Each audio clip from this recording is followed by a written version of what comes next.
संपूर्ण श्री शिव महापुराण रुद्रसंहिता सृष्टिखंड अध्याय 7 ब्रह्मा आणि विष्णू यांचा संवाद. ब्रह्मदेव नारदांना म्हणाले, हे देवर्षी विष्णू विशाल जलाशयात शयन करत होते. तेव्हा शिवजींच्या इच्छेने त्यांच्या नाभीतून एक मोठे कमळ उत्पन्न झाले. शिवजींनी मला उजव्या अंगातून प्रकट केले. मला विष्णूच्या नाभी कमळात ठेवले व स्वतःच्या मायेने मोहित करून मी जणू काय त्या कमळातून उत्पन्न झालो आहे असे दाखविले. माझ्या मस्तकावर त्रिपुंड्र तिलक होते. शिव मायेने मोहित झाल्यामुळे मला कमळाशिवाय दुसरे काहीच दिसत नव्हते.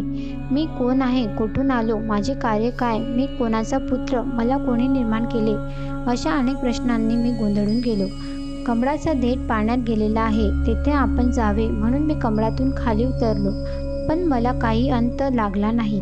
पुन्हा वर आलो तर कमळही दिसेना. त्यावेळी आकाशवाणी झाली, तपश्चर्या कर. त्याप्रमाणे मी तपश्चर्या केली. त्यानंतर भगवान विष्णू माझ्यावर अनुग्रह करण्यासाठी प्रगट झाले. त्यांचे नेत्र कमळासारखे होते.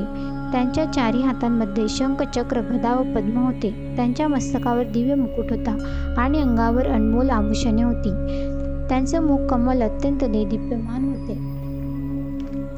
मी त्यांना हात जोडून आपण कोण आहात असे विचारले, कारण मला काहीच माहीत नव्हते. विष्णू म्हणाले, वत्सा, मी तुझे स्वागत करत आहे. तू निर्भय राहा.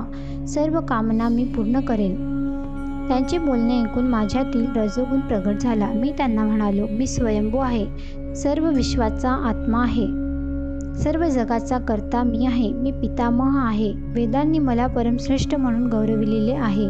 असे असताना देखील आपण मला वस्ता म्हणून कसे संबोधले याचे कारण काही समजत नाही. त्यावेळी विष्णू म्हणाले, तू माझ्यापासून उत्पन्न झाला आहेस, तू मला विसरला आहेस, मायेने तू मोहित झाला आहेस.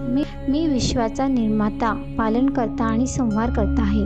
व्यक्त अव्यक्त विश्व ही सर्व लीला माझी आहे.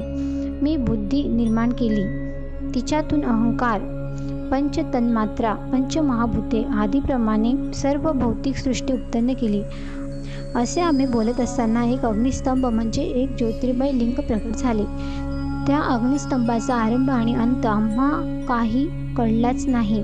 त्यामुळे आम्ही हात जोडून त्या ज्योतिर्मय लिंगास प्रार्थना केली की आपला आदी अंत कळत नाही, तरी आपण कोण आहात ते आम्हास सांगावे. नमः शिवाय. ओम.